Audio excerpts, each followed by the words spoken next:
En la clase anterior habíamos visto lo que es una proposición simple o atómica y una proposición molecular o compuesta. Hoy vamos a ver qué notación se emplea para las variables proposicionales. Así como cuando tenemos un problema matemático, a la variable la denotamos con X o con Y para representar que no la conocemos.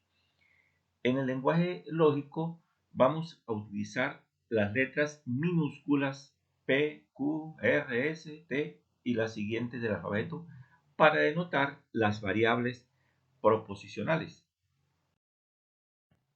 Por ejemplo, si tenemos la siguiente proposición molecular, que está compuesta de dos proposiciones atómicas. La primera es, si Pedro colisiona deliberadamente con su vehículo, esa sería la primera parte de la proposición. Entonces, Pedro será responsable por los daños causados. Aquí tenemos una proposición molecular compuesta de dos proposiciones atómicas y con un conectivo. ¿Cómo lo transformamos en lenguaje lógico? Simplemente decimos, si P, entonces Q. Otra forma de decirlo es, Pedro colisiona deliberadamente con su vehículo, luego Pedro será responsable por los daños causados. Nuevamente tenemos las mismas proposiciones con el mismo conectivo, pero lo escribimos de forma diferente. P, luego Q. También podríamos decir P implica Q, es decir, si Pedro colisiona, Pedro responde por los daños. Por ejemplo, 3 es un número impar y 28 es par. Aquí P sería 13 un número impar y Q, 28 es un número par con su conectivo I. Otro ejemplo, un triángulo es equilátero si y solo si tiene sus lados iguales. Entonces, P sería un triángulo es equilátero y Q si tiene sus lados iguales, unidos por si y solo si. Si hoy es lunes, entonces mañana es martes. También podemos decir, si hoy es lunes, luego mañana es martes.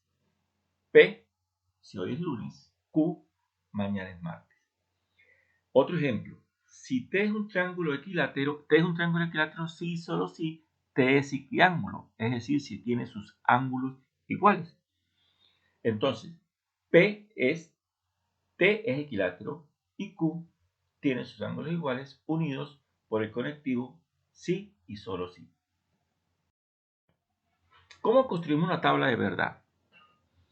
Para empezar, esto más adelante les voy a explicar paso por paso cómo hacerlo, pero para empezar, para iniciar, les voy a decir cómo determinar el número de filas de una tabla de verdad. Si hay una sola proposición, tenemos dos filas, es decir, la proposición solamente puede ser verdadera o falsa. Si tenemos dos variables proposicionales, vamos a tener cuatro filas. ¿Por qué? Porque la primera alternativa es que las dos sean verdaderas, o que una sea verdadera y falsa, o que la primera sea falsa y la segunda verdadera, o que las dos sean falsas.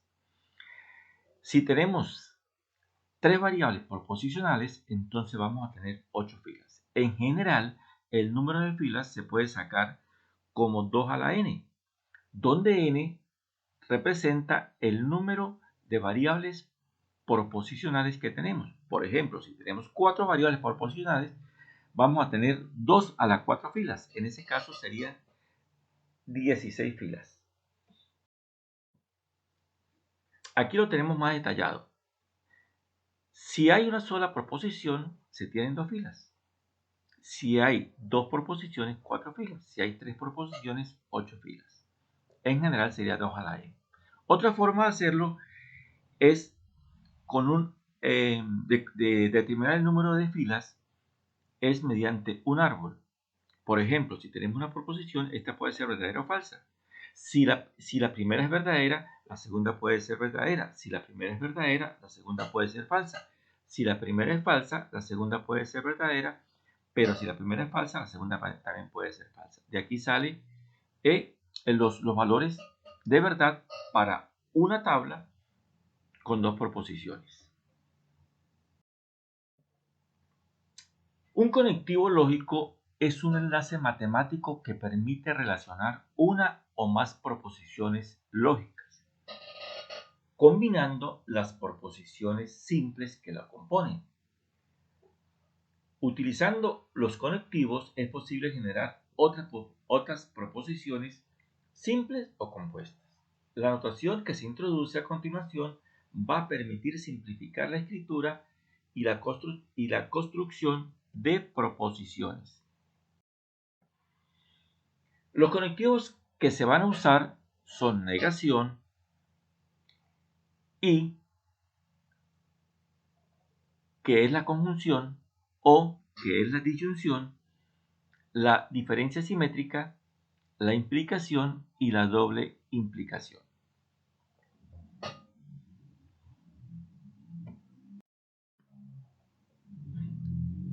Las operaciones proposicionales se definen como aquellas proposiciones en el sentido siguiente.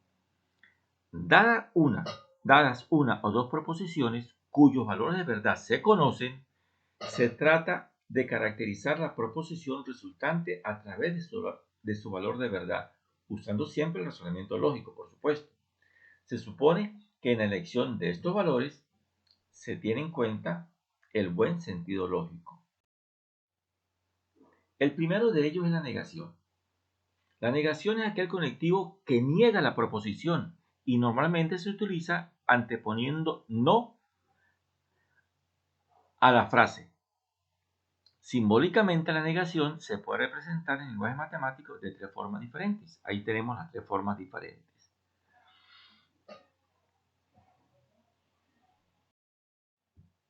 La negación de una proposición viene a ser una nueva proposición que tiene como valor de verdad lo opuesto a la proposición original. Es decir, si P es falsa, la negación va a ser verdadera. Y si P es verdadera, entonces la negación va a ser falsa. La negación de la proposición P se denota como no P y se lee no P. Entonces, algunas veces para evitar distorsiones gramaticales, vamos a leerlo de la siguiente manera. No es el caso que P, no es cierto que P, o no es verdad que P. Y hay otras formas de hacerlo también. La tabla de valores correspondiente a la negación, esta que aparece aquí. Como hay una sola variable proposicional, que es P, entonces vamos a tener solamente dos filas. Cualquier cosa pueden regresar a la lámina cuarta.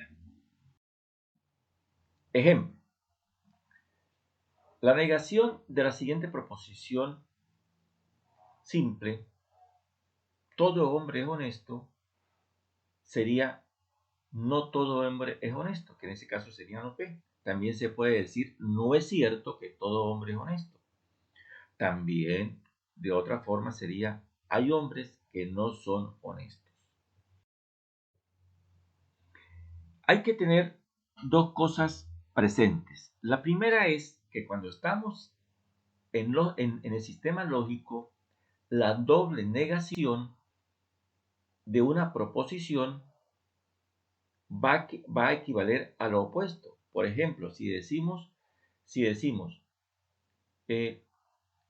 no, me preguntan, ¿vio el juego? Yo digo, no, no lo vi. Estoy negando que no lo vi. Y si niego que no lo vi, es porque lo vi. En ese caso, estoy negando dos veces la proposición, no, no P. Y eso implica P. La otra observación se refiere a cuando tenemos una proposición compuesta. En este caso se va a negar el operador de mayor jerarquía. No es cierto que Pablo fue al banco y retiró el dinero. Entonces, estamos negando toda la proposición no, paréntesis, P y Q. Es decir, estamos diciendo, no es cierto que Pablo fue al banco y retiró el dinero. Son dos observaciones que hay que tener presentes. El siguiente conectivo que tenemos es la conjunción. Este conectivo une dos proposiciones incluyéndolas obligatoriamente a ambas. Se utiliza y como conectivo de conjunción y se va a representar con una B pequeña volteada, que ya no se dice B pequeña y B grande, se dice la B pequeña ahora se dice V. Entonces I va a ser igual a esa V. Ejemplo, 2 es par y 3 es impar. P sería la primera proposición simple, 2 es par, y Q la segunda proposición simple o atómica, 3 es impar. En simbología diremos P y Q. Este conectivo también lo podemos encontrar de diferentes formas en una oración, en una proposición atómica. Lo podemos encontrar pero, sin embargo, aunque, además, no obstante. Es decir, podríamos decir 2 es par, pero 3 es impar. Y tenemos que tener presente que estamos usando la conjunción y. También podríamos decir 2 es par, aunque 3 es impar. 2 es par, no obstante, 3 es impar. La tabla de verdad correspondiente a esta conjunción es esta que tenemos aquí. Como hay dos variables proposicionales, entonces hay 4 filas. Una regla mnemotécnica para aprender esto puede ser la siguiente. Cuando esta proposición es verdadera, cuando las dos proposiciones simples son verdaderas. Por ejemplo, si yo le digo a alguien, vaya al cafetín y me trae un café y una empanada, ¿cuándo queda conforme? ¿Cuándo quedo conforme? Cuando llega con el café y con la empanada. Si me trae el café pero no me trae la empanada, no quedo conforme. Si no me trae el café y me trae la empanada, no quedo conforme. Y si me trae ninguna de las dos, tampoco quedo conforme. Es decir, solamente voy a quedar conforme cuando me trae el café y la empanada. Es decir, cuando las dos proposiciones son verdaderas. En caso contrario, es falso. Aquí lo estamos ratificando. Esta tabla que define la operación de la conjunción solo es verdadera si las dos proposiciones componentes es verdadera. En cualquier otro caso, es falsa. Ejemplo. 3 es un número impar y 2 es un número primo. P es un número impar. Q es un número primo. Obviamente 3 es impar y 2 es primo. Por ser ambas proposiciones verdaderas, esta proposición compuesta es verdadera. Vamos a ver el segundo ejemplo. Hoy es lunes y mañana es jueves. P será hoy es lunes y Q mañana es jueves. Esta proposición es falsa. ¿Por qué es falsa? Porque las dos verdades no pueden coexistir. Es decir, si hoy es lunes, mañana no puede ser jueves. Y si mañana es jueves, quiere decir que hoy no es lunes. También puede suceder que ni hoy es lunes, ni hoy sea lunes, ni mañana sea jueves. Es decir, en este caso, esta proposición es falsa porque las dos verdades no pueden coexistir.